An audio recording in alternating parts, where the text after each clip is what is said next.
this segment I'm going to do the law merchant. I want people to understand how important, I want people to understand what the Department of Justice is, and the fact that it is by our consent, by our will, an act of our will. Hopefully everybody have watched the previous part.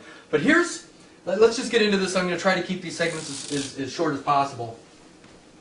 This is sort of along the Dean Clifford, thanks Dean, the Dean Clifford line. I want people to understand what this is. So I'm going to draw the little triangles. And this is the king. Okay? This is the hand of the king. And this is the subjects of the king, or his kingdom. Okay? The king, the king's hand, and the subjects. Let me read something out of, I don't know if this is this an HBO? What is this? The Game of Thrones. Anybody watching this? I don't watch TV, but a good friend of mine gave me the DVDs, but I picked up the book because that's what I do. Let me explain the king's hand. The king interfaces with his realm, with his kingdom, through his hand. Now, remember what the hand is. When you think of the will, the hand is still connected to the body, is it not? The will is an expression of the king. Now, the king's out there doing kingly things. He's out there hunting, fishing, wenching, whatever kings do when the kings are doing them. But back at the ranch, so to speak, back in the castle, the king has a hand that he has appointed. The hand of the king speaks for the king while he's out. Here's what this is the king's hand. The hand of the king was the second most powerful man in the kingdom. He spoke with the king's voice, commanded the king's armies, drafted the king's laws. At times he even sat on the throne to dispense king's justice when the king was absent, sick, or otherwise indisposed. That's what the hand of the king is.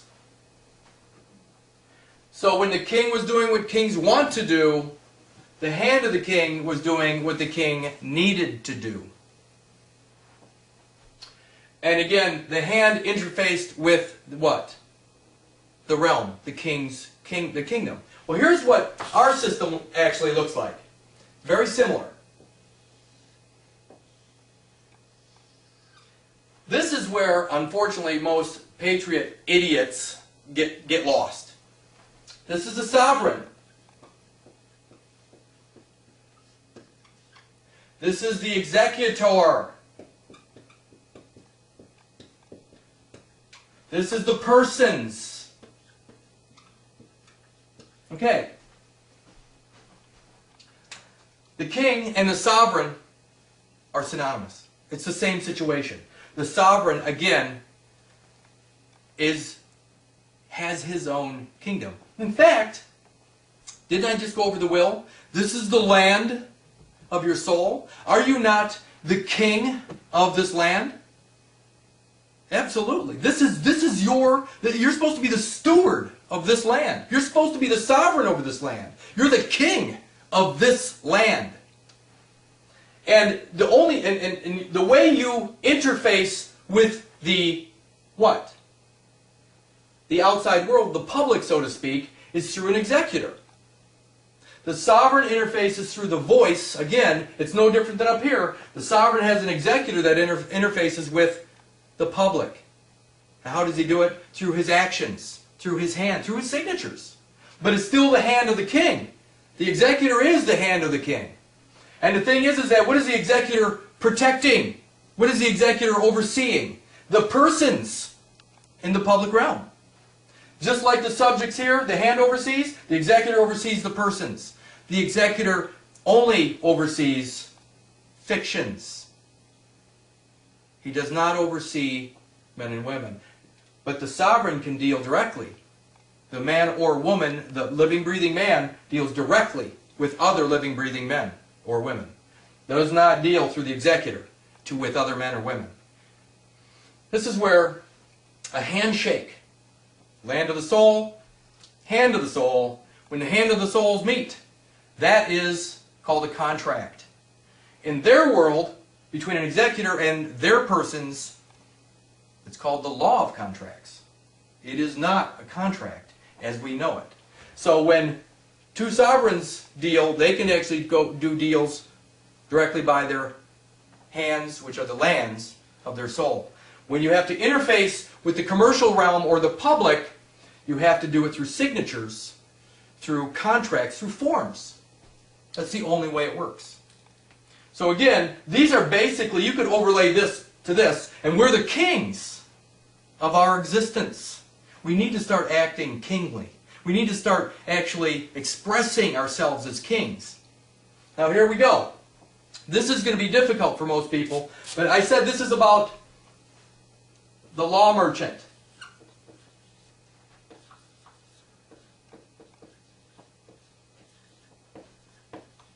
Now when did the Department of Justice come into play? I'm going to call this the Department of Justice. 1870. Okay. The law merchant. What is the law merchant? The law merchant is the court of commerce. The court of commerce. Does the court of commerce exist without the does it exist without the consent of the king? Absolutely not. Here we go. This line represents land. It represents the king's land. I'm going to say the kingdom of the sovereign or the king. Doesn't matter how you want to look at it. I prefer king because people actually, when they think of the word sovereign, they think of stupid things. Because there aren't any sovereigns. If you live under somebody's roof, are you a sovereign? No. If you're participating in the House of Congress, whether through voting or taking benefit, are you a sovereign? No. If you're using their currency to do whatever, are you a sovereign? Absolutely not. But let's get beyond that. Sorry, I was going off on a tangent. So this is the land. This is a realm. This is the king's realm. It's his land. And the king has his own what? The law. The king has his own law. And it's law. It's not legal. It's law. It's a system of law. It's his own system. It's whatever he wants it to be. So this is the king's land, and it has its own laws. You know what? Laws. We rule our own realms. And until we realize that, we're going to be in trouble. Here's what's interesting. Back in the 1000s, 1100s, 1200s, another system was created. Actually, it was probably around a lot longer than that, but I'm going to just go back there. Well, here's the thing. Let's go back to the times of the kings that we know of, the British kings, or what have you. In 1100, 1200, what would happen maybe once or twice a year? Vendors, merchants, commercial people would come into the realm, the kingdom, and walk upon the land of the king. This is the physical land now. They would come into the kingdom, and they would ask permission. They would get the consent of the king to do what? Set up their stores, set up their markets, set up their fairs. And so the king, if he wanted to, he would allow them to set up their fairs. Why wouldn't he? I mean, they brought in dinnerware, all maces, all kinds of fun things. Clothing, food, all different things from all over the world. So here, the king allows the vendor to set up his tent. That tent was where the vendors had to stay. But it was upon the king's land. Now this land had its own system of law. It's the king's law. But within this tent, this merchant tent,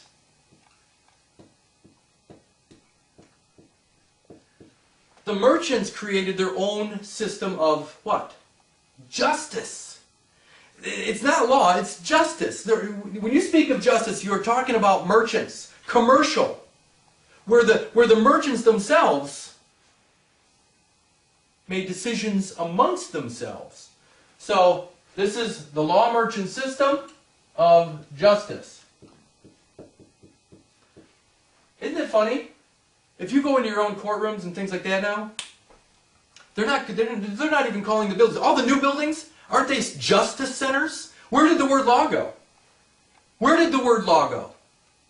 In fact, to go off on a tangent real quick, why is it that you can't find an attorney that is a lawyer? Why can't you find, in fact, all attorneys are what? At law. Because they only go up to the door of, in fact, think about it. All attorneys practice within the commercial system. For who? The Attorneys Guild, that's G-U-I-L-D, like I said earlier. So the attorneys only practice within their commercial justice law merchant system. All attorneys are a member of the bar, which is part of the Crown Temple, but all attorneys work within this tent, this commercial tent. And the king has to allow this commercial tent to exist by his consent. Well, when you do walk into one of their commercial courtrooms, so-called, you're leaving the land of the king where you have all the rights, where you are, where the law is your law, and you go into their tent, into their realm. And the moment you're in the tent is the moment you give up your rights. When you are in their room, and as the king, as the sovereign, and when that man with the black robe comes in there, and they say, "All rise," and the king stands for that man, that is conduct. Conduct showing the king consenting to the authority of this system. If you're silent, that's called tacit agreement. If the king is silent when he's summoned, if he does nothing, the silence is consent. If he doesn't respond, remember, if his will, his physical body, whether it's through a signature or conduct, he can put himself inside this law merchant system. Now what I'm going to explain next is that actually our real struggle is much deeper than this. I want people to understand that there's two systems going on. This is law, which America doesn't have anymore. This is justice, established in 1870, for the commercial persons created in 1868 through the 14th Amendment, commercial citizen status. 1870, right 2 years after the 14th Amendment. So, again, if you need to understand the simplicity of this. You need to understand this, realize that you're the king, which is the sovereign. I don't like that word because it doesn't make sense in most cases. This is the land of the king where all of you people rule until you voice, or through your conduct or through an act of your will, create or allow or consent to this justice system known as the law merchant. Now, it's been around for a long time. So again, anybody have any questions real quick? Because this is important, but you need to know that the system, the Department of Justice, is not law. This is law, your law, your law, your law, everybody's law, until they do what? They consent to allow the merchants upon their land. And when that man in that black robe addresses you or calls you by a name to a person, which is a subject, once he does that, you're inside their private justice system. It's as simple as that. There are no laws in there. That's why it doesn't look like it. The common law is not in here. The common law is here. Well, remember too, though, that the common law is the king's law. It ain't your law. The king's law is, well, I'd say the King of England. It's British law. But nevertheless, the common law is outside of this tent. It's outside of this tent. It's still the king's law. So, sorry folks, if you're in there battling, talking about the Constitution or common law issues, they don't exist for us anymore. I'm going to leave you with this. The birth certificate or the certificate of live birth, automatically puts you into this position. That's what we're going to go talk about next. So I just want to, the thing is that we can't stop what's going on because the birth certificate automatically put us in this commercial tent, this justice system. In fact, the 14th Amendment, the 14th of 1868, made this Department of Justice law merchant system necessary because why? In 1862 they redefined person to a corporate status. In 1864 they defined the state to mean what? District of Columbia. They put all new persons inside the District of Columbia through the 14th Amendment, which is commercial realm, and the Department of Justice was put in place to oversee and act as the commercial system necessary. Because persons are commercial and commerce is adjudicated inside the merchant courtroom, not by the law of the land. Okay, I'm done with this one. Any questions real quick? How would you explain someone who maybe doesn't have a birth certificate or a certificate of live birth? Do they still fall into that tent? Sadly, yes. In 1933, which is about what, 4 generations ago?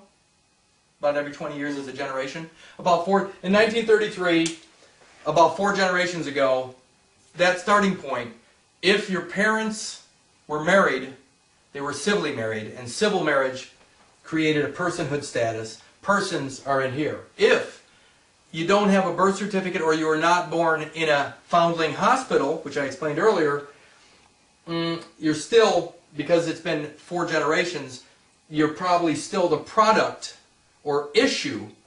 You're the product of a business relationship called mother and father.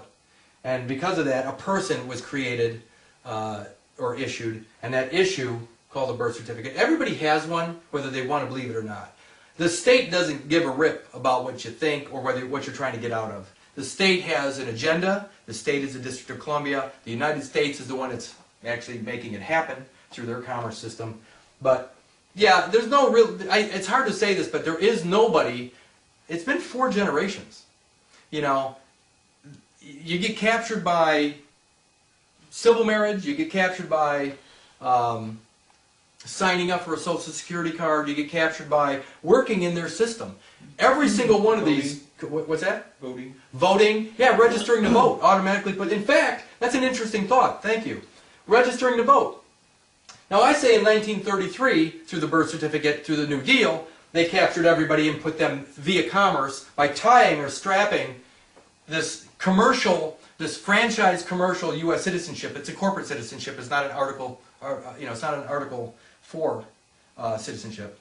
You know, through the Constitution, which is garbage too. But no. But in 1870, what else did they do? The 15th Amendment came in. So there's the 14th. The 15th Amendment was what? The right to vote. In what? In their private system. So when the blacks supposedly were freed, they were given citizenship under the 14th Amendment, but then everybody, not just the blacks, but everybody had the right now to do what? Register to vote. But for what system? For the commercial system, the United States, well, the one that won the Civil War, because the North and the South, if you guys saw Season of Treason 1, you know that the North and the South were defeated by the bankers of the United States. The United States created this new system, which was what? A democracy that was outside of the republic, so-called. So what did you have to register to vote for? The legislative democracy that was established by the bankers. So did you ever have to register as a citizen to participate in the system prior to that? Absolutely not. So voters registration, the 15th Amendment, is what captured people right after, or in 1870. So we didn't have to wait until 1933 to be captured by the system. We volunteered into the system, this system, in 1870 with the 15th Amendment. And what they made us want to participate in their system through their lies and deception. There's just no other way to say it. So, even without a birth certificate, if you wait till you're 18 years old, as of 1870, you could have registered to become part of this system as well. So I think that now we're talking about how many generations since 1870? You know, everybody born in America is in this commercial system. Whether it's through the 14th Amendment, through voters registration, or any combination of anything. Yeah, because after 1870, everybody that registered to vote, they were a person. Right. If you registered to vote for their legislative democracy, you created a person, a commercial aspect, that was adjudicated in their Court of Commerce, which was also established in the department called the Department of Justice in 1870. So yeah, I don't know, there's just no way out of this. I mean, there wasn't, but I mean, this is diabolical stuff. Yeah. Saying if you were not, your family or your genealogy wasn't through since the 15th Amendment, if you were a registered immigrant or of some other recognized foreign nationality, would that still place you? That's a great question too. Okay, so the question was, if you're an immigrant, a registered immigrant, what happens to you then? Well, then you become, what? An alien resident. Again, a resident is the key word. You become an alien resident, but a resident to what? To this system. You register your family into slavery. But the registration to become a resident, even if it's a resident alien, still puts you directly into this commercial system, because the resident alien is actually a person that you create through what? Your will, an act of your will through what? The signature of your hand, which is this. Your hand is actually the executor, but you're actually creating a person that now is in their system as what? A resident alien. Not to take it too far off course, but the resident alien got here somehow. Let's say maybe the Amish, and so as you see now, they're actually still taking benefit by playing around inside what you were saying with the central banking, which is also them using money or currency on the public side. And also, this is probably why there's a whole stronger attack to go and kill, let's say, Iranians and take Iranians over, as opposed to what's happening with, let's say the Amish.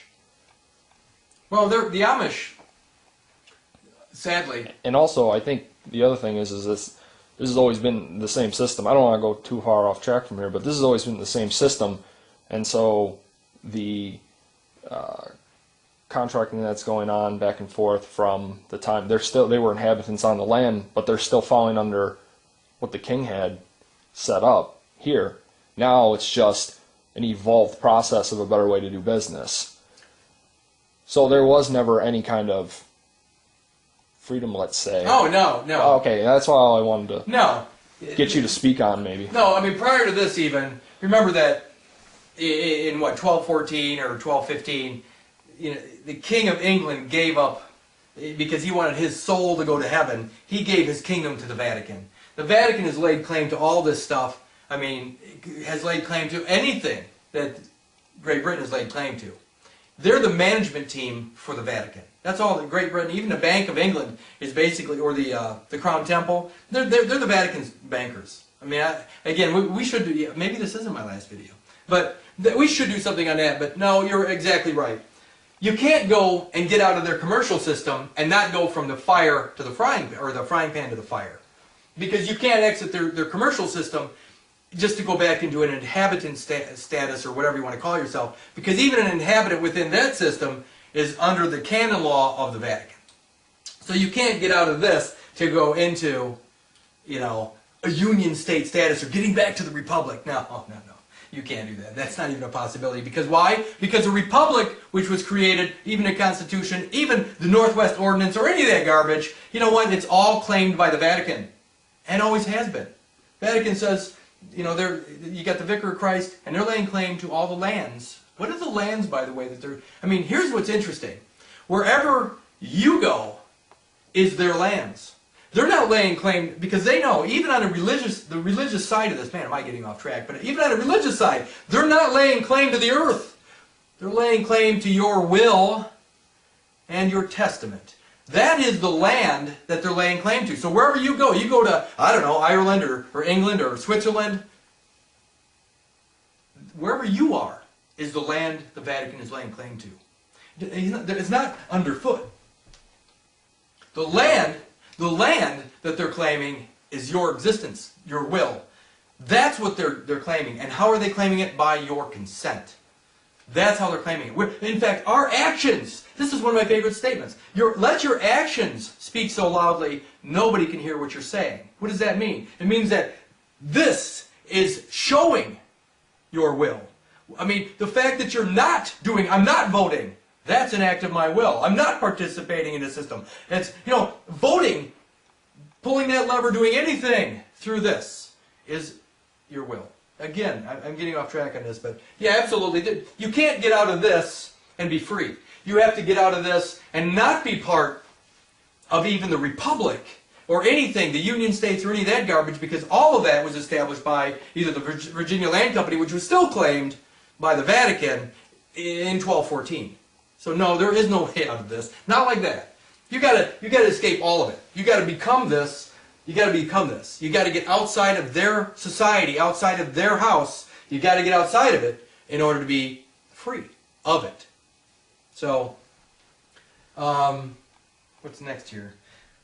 Yeah, this next one's going to be pretty big. So, yeah, let's just stop here for a minute.